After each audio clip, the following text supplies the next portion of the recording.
Hey, this is Anders Manga with Bloody Hammers, and you're listening to the Brutally Delicious Podcast.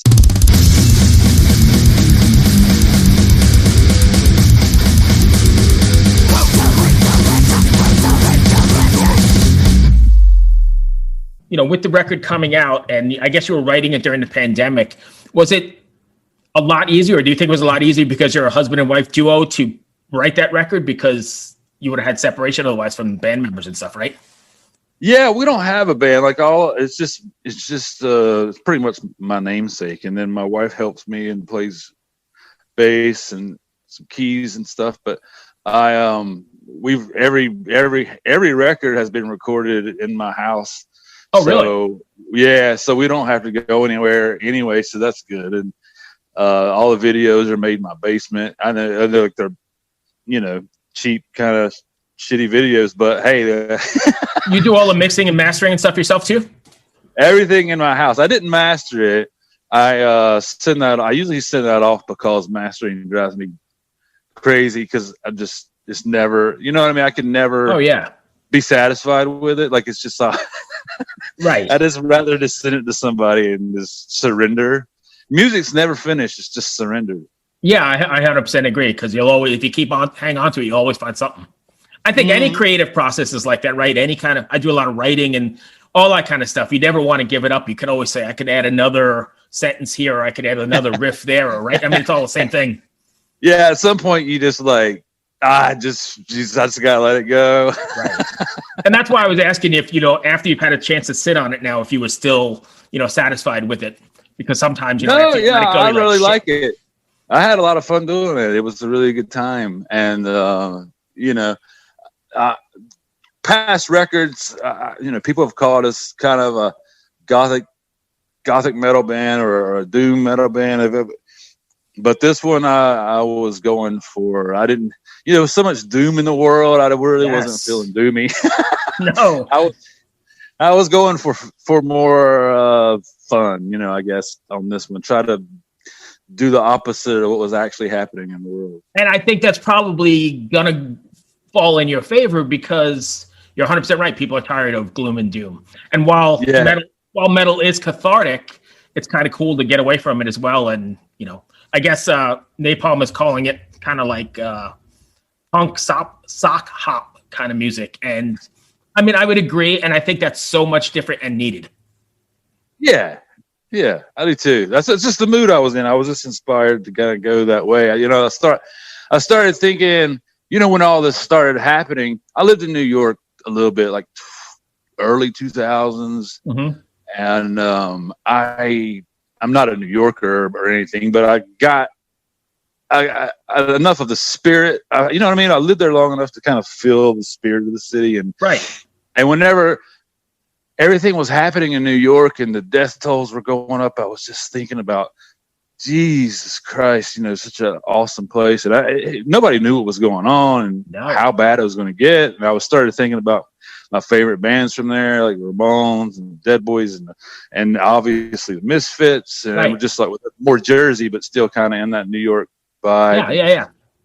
And I was just started, that just kind of inspired me to go down kind of a little bit more of a horror punk road. And that's, that was sort of the inspiration. It's terrible what's happened up there. I mean, I'm originally from there. 26 years I spent up there, but my family's still in the city, and I see pictures and stuff from it. I can't believe what it looks like now. Oh, it's just heartbreaking. Yeah, it's terrible. Mm-hmm. And the whole scene is like gone. Yeah, and are things still boarded up? And yes, empty. It looks like you could shoot a cannon through Times Square and not hit anybody. Oh, that's crazy. Nuts. That's what I was trying to avoid. Yes. That's why I was working on a record. That's awesome.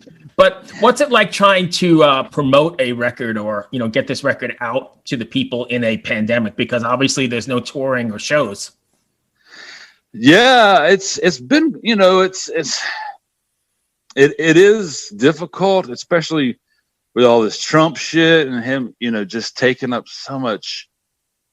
He takes up so much time, like so much focus, and just all his bullshit. That's the best way to put it. And And I'm not trying to, I don't want to sound selfish and like, hey, pay attention to my record, not Trump. No, I get it.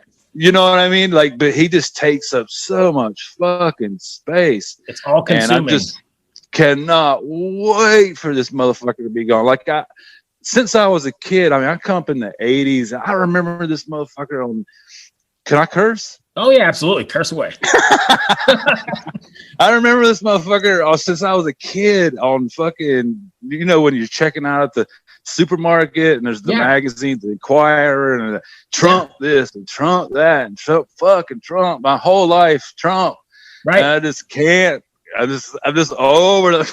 I'm so over the fucking guy. Especially this week. Yeah. My God, the redneck siege. I was just like, holy shit. And I just can't. I don't know, man. I just can't wait to just be back to, man, like when I've never heard from a president so often. I mean, even like Bush, No, you're right. That much. It wasn't like just every fuck, hey, man, something. And so anyway, that's just, and this political year in particular was particularly divisive. I couldn't. I just had to unplug, But it's hard. So I know this podcast is about bloody hammers and music, and we'll get there in a second, but it's hard to unplug because it's captivating as well, right? Watching all this shit go down at the Capitol. It's toxic, man. Especially Twitter. Like I really try to stay away from Twitter. I don't know if maybe I'm just following the wrong people or something. And I think that a lot of people are in their own information bubble. Like, some people, it just depends on who you're following is what your perspective you're getting on what's happening. You're 100% right. You know what I mean? Like, I can see how some people are misguided or because social media will just kind of tell you what. It just depends on who you're following, I guess. I mean, I don't know. Like, I know some people, like I've seen, like my aunt, who kind of leans a little more right. She's not like right, but just, but I've seen her Twitter feed and it's just like, what the hell? The opposite of like the left exact opposite, side. Right. It's like, right? You know what I mean? It's like, just like riots and, all this Antifa shit and all this and it would scare the shit out of you if that's all you saw. I know. And I think it's good to have a balance. Like if you're going to look at social media, maybe follow a little bit of left, a little bit of right to try to get a balance. Right. Something down the middle. so you're not like completely, I don't know, man. I like I said, I try to just follow like my rock, like some of my bands and stuff. Right.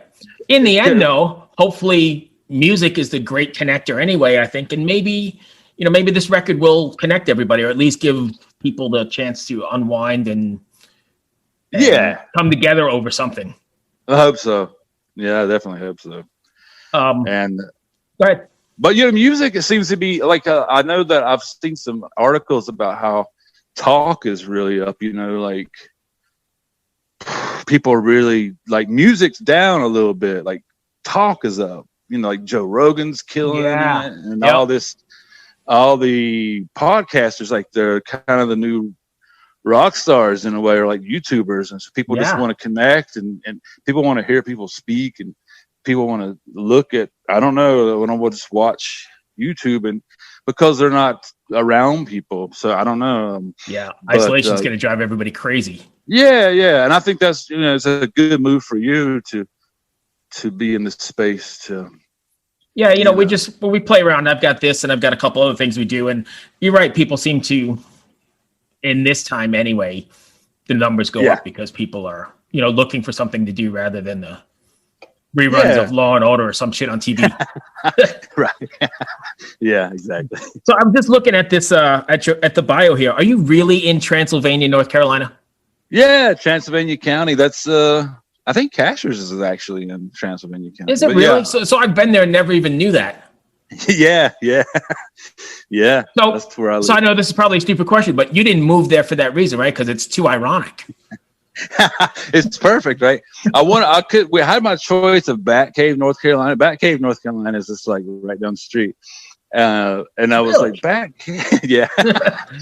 Batcave, North Carolina, or Transylvania County. But yeah, it really just came down to the house. We got a really good deal on it. We moved here like 7 years ago, and just got a good deal on it. And it just happened to be there. It was like a perk, you know. Yeah, kind of like an omen. It was meant to be or something, right? Yeah. So that was cool. But yeah, we didn't move here for that reason. We just moved here to get away from the city and just live out in the sticks for a while. Yeah.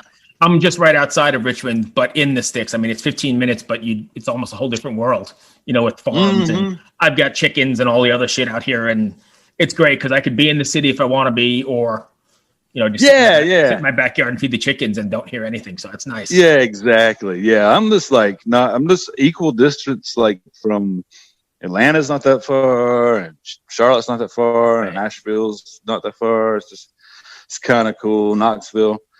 So yeah, it's a kind of a nice place to live. It's kind of weird. It's just like lots of New Yorkers are here. Like my neighbor's a New Yorker. Yeah, it's just people just want to get out of the city, and people have been just flooding here. I know, but even before that, they couldn't afford it anyway. So yeah. That's why I got out years ago. Yeah, my neighbor's from New York City, and it's a lot of people in the neighborhood are, and it's weird, you know. I mean, there's like just a balance of like New Yorkers and rednecks. Right, that's great. Hey, but, so now, go ahead. Go ahead. I'm sorry. No, I was going to say, Natalie told me that you guys do something really creative and different as well. You guys make your own Ouija boards for sale? Yeah, we did. We wanted something to do, you know, living out here, and we just I don't know, in between making records and stuff, right. We started doing some woodworking, and we did some Ouija boards. We did just any kind of like weird kind of carvings, like tarots, and just like you know, stuff like that. Like, and but yeah, we stopped doing it like a year ago. It got to be really hard to find wood because of the riots and everything. People were breaking into busting windows out of buildings and stuff. Oh yeah, because they needed lumber everywhere, right? Yeah, all the wood was gone, and we were just like, and plus the pandemic, we didn't really want to go out to the post office and all, you know, we just laying low for a while. But yeah, we did that for a while, and that was fun to do. Well, did you have any like formal training in woodworking, or that was just something you picked up? Yeah, I just learned. Yeah, I just watched some YouTube videos, and we just kind of figured it out. But yeah, all right. So this might be a weird question, and we can skip it if you want. But I know nothing about Ouija boards, or even really the occultist kind of stuff. But any good Ouija board stories?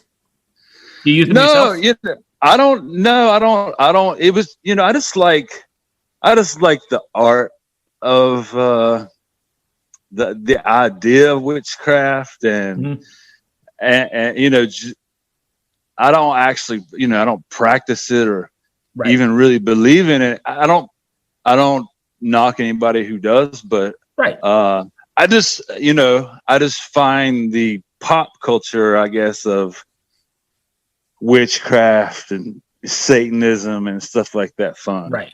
Because I grew up in the Bible Belt, and, you know, we were, you know, it was pretty oppressive growing up in the South when I did, and all the, and you know, it was always fun to freak out your parents and your neighbors and stuff with like Venom records or whatever. Oh yeah. So I grew up in New York, not really the Bible Belt, but grew up in a very, very religious family, and I can relate to what you're saying because, you know, as a teenager, I couldn't wait to bring home the Welcome from Hell album or something like that. Or the Slayer, or, you know, Slayer, or any of that kind of stuff. Yeah, it was fun, and and I get this. Yeah. And I get the same kind of feeling from making Ouija boards and things like that. It's just, you know, it's just fun to freak out the squares. That's great. It's fun to freak out the squares. What do you have planned after? I mean, obviously the record comes out and there's no touring. Are you guys going to do any sort of live streaming or any sort of interacting with fans? Yeah, we've talked about trying to do something like that. Like we were discussing with our booking agent about doing something late in the year or 2021 and in 2022, but now it's looking like that's even getting pushed back. And right, I don't know. Like it's going to be like less clubs when everything does open back up. There's going to be less clubs in every band in the world trying to go out at the same time. And so it's just, you know, I don't know. We're just going to try to wait and see what happens. But so who knows at this point? Yeah, I know nobody has a crystal ball, but I also know that being in the music business and around it for so long, this model's not working. It's going to have to change. Where do you see it like falling? How do you see this all working out? Are we going to go to shows again? Are we just doing singles instead of albums? Where do you think this is all going to pan out? I do think that like yeah, I mean, I'm an album oriented person. Yeah. Maybe because I'm a little older, but right. I don't know. But you know, across like Spotify and like the streaming sites, albums, doesn't matter who you are, they just decline in listens. Like if you have a really good song at the end of a record, right, there's not a whole lot of people going to hear that record because people's interest. Oh, I mean, like statistically, if you look at anybody's record, the plays just go down as the album progresses. Like it's, you know, like back in the day, where like whoever band would put some awesome song at the end or near the end. Right. I still try to balance the record like the old days, but those days are like strategically like. It's not that smart. Like you got to put like a singles or I don't know. Like we're still selling some vinyl and stuff, but yeah, like it probably is smarter to do singles. I miss the days of buying the vinyl and sitting home and listening to it top to bottom and reading the liner notes and where it was recorded and who did the artwork. That's all like a lost art now. I know. Yeah, I mean, I was thinking about Dress to Kill for some reason the other day. And the Kiss record. Yeah. And I was thinking about their biggest song, Rock and Roll All Night, was the last song. Yeah, it's buried. Right. And if that happened today, nobody would ever hear that song. Like, I don't know, like on Spotify, if people would make it that deep in the record to even hear that.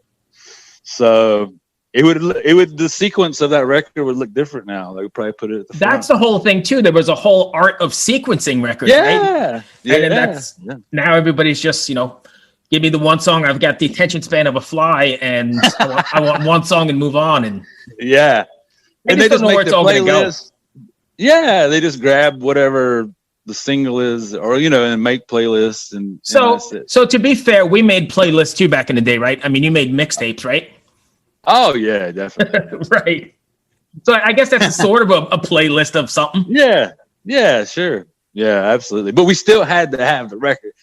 Oh yes, like absolutely. We'll make our little mixtapes and stuff, but there was a ritual for me. Had to have.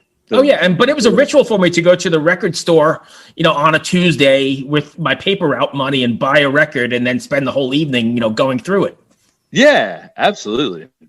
Like I was thinking about how, like back in the day, we knew the names of everybody in the band. Like Rudy Sarzo or Carlos Cavazzo, whoever.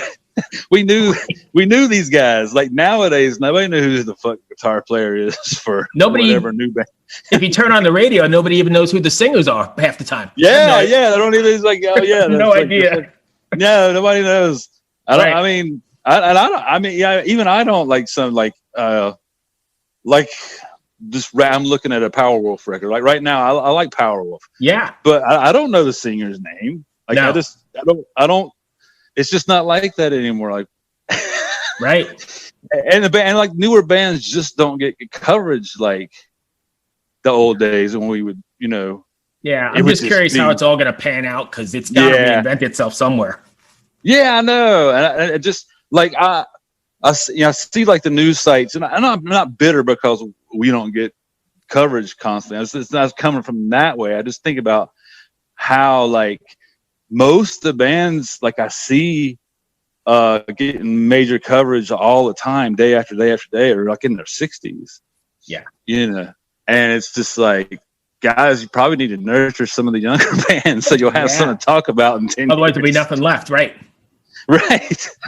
I mean, we all love Rob Halford, but you know, like every day, it's, you know, talk about some new band that's killing it, because there's Bloody a lot Hammers. of good bands. Yeah, Bloody Hammers. Talk about Bloody. Yeah, why not?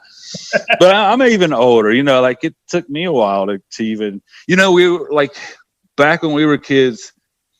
A band could get a video on Headbangers Ball or something, and they would be packing clubs the next week. Yeah. You know, nowadays it takes 10 years or something to break a band. Like, oh yeah. You know, people. Go ahead. I'm sorry. No. So I was going to say, you're in the same kind of age bracket as I'm in. Did you ever imagine you'd still be doing this and putting records out at this time? Or this far along? Yeah. Yeah, because I don't care. I don't care if anybody's listening or not. I just like to do it. It's just something I have to do. And I've never solicited a label or anything like that. Napalm, they came to me. Oh, really? Yeah, I've been making stuff for years, and it's just something I like to do, and I just have to. And so yeah, they came to me, and if they didn't, I would still be doing something. Yeah.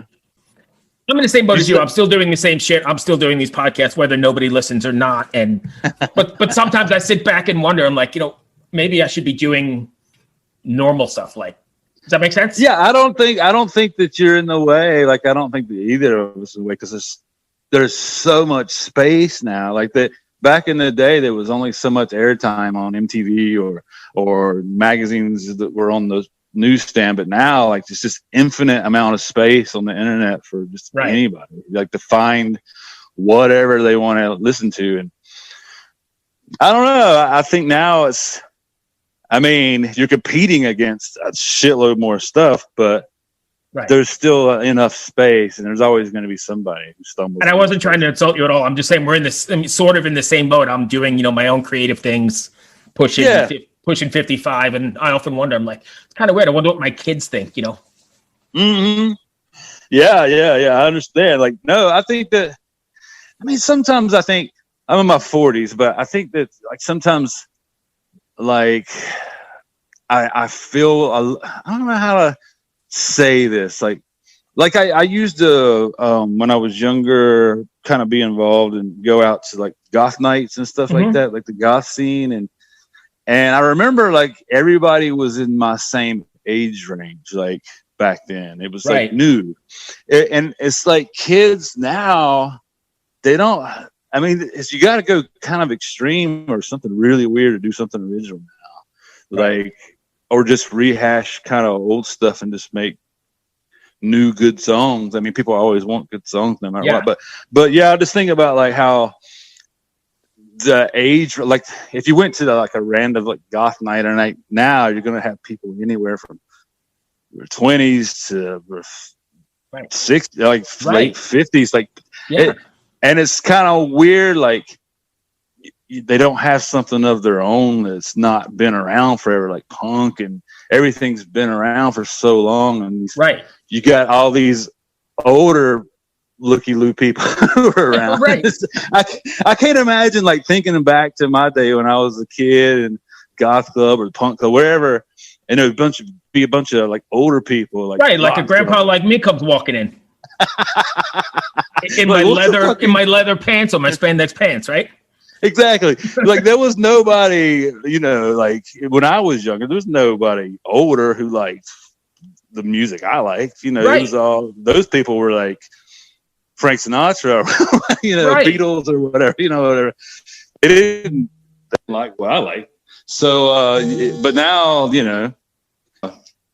know, I see kids like in their 20s posting about the same bands that I was listening to 25, 30 years ago, whatever, you know. They're talking, they were exactly. And they're like, even in like the punk or post punk, like people wearing Joy Division, Bauhaus, and Shirts, and like or whatever, and Misfits, and it's like the same bands. Like your generation has their own bands. Like why don't you wear some new bands? Like, but I guess it's cool because it keeps it alive as well. Yeah, they like it. They like the old stuff too. So that's cool though. So I mean, I don't know. I can imagine it may be a little weird for younger people to go see 60-year-olds. I mean, I can't like do like a festival or something like you see the big festivals in Europe or whatever. Oh, yeah. See, like Saxon's the headliner, and like, right. Like people like who are, you know, I even like kid. I was like, I saw the other day Paul Stanley post Peter Criss like wished him a happy 75th birthday. Yeah. Did you happen to see? And I was like, are you shitting me? He's 75. Yep. It's crazy. Did you happen to see any of their live stream the other day? Nah, I missed it. It's all over YouTube. You can check it out. There's sound check stuff. You know, I mean, Paul is 74 or something. So it's crazy to think that they're that age, and they're still getting up there and putting on the 100 pounds of, you know, costume and makeup. It's great. I love it. It inspires me. I mean, it inspires me to keep going. Like, I don't feel like it's like, you know, get out of the way. You're too old to be doing this shit or whatever. You know, like, I mean, they're way older than me. And like Mick Jagger's just an infinite. Yeah. And the other one's never going to die. Keith Richards. Right. Yeah. Like I've seen Mick Jagger like recently doing some insane yoga at whatever his age is. Right. And like yoga that I couldn't even do. I'm half his age. And like, I'm like, holy shit. But I think it's a wonderful time to be, you know, around and being creative because there's a precedent for other people out there who are kicking ass. Yeah. I mean, obviously I agree because I'm doing all this stuff too. Just, it keeps me sane and, you know, into stuff I like and doing whatever. So, yeah. Yeah. Anyway, before we close out, if fans want to find you, can you give us your sites? Yeah, bloodyhammers.com. And I'm at Bloody Hammers pretty much on any social media site. So luckily I got the same @ on all of them. Okay, so yeah, you can find me there. Ever wonder what a punch from Elton John feels like? Or how you'd cope with having turned down the chance to be in Nirvana? Or what signal Keith Richards gives when he wants you to get the hell out of his hotel room? Fans of Too Much Effing Perspective don't have to wonder, because they've heard these exact stories and a jillion others on our podcast. I'm Alex Hoffman, former tour manager for Radiohead. And I'm musician and comedy writer Alan Keller. On the TMEP show, we get guests like Nancy Wilson from Heart, Jeremiah Freites from the Lumineers, and Modern Family's Julie Bowen to tell us things they may have only shared with their therapist, clergy, or a TMZ stringer. So join us on Too Much Effing Perspective. That's EFFING Perspective. The only podcast you crank up to 11.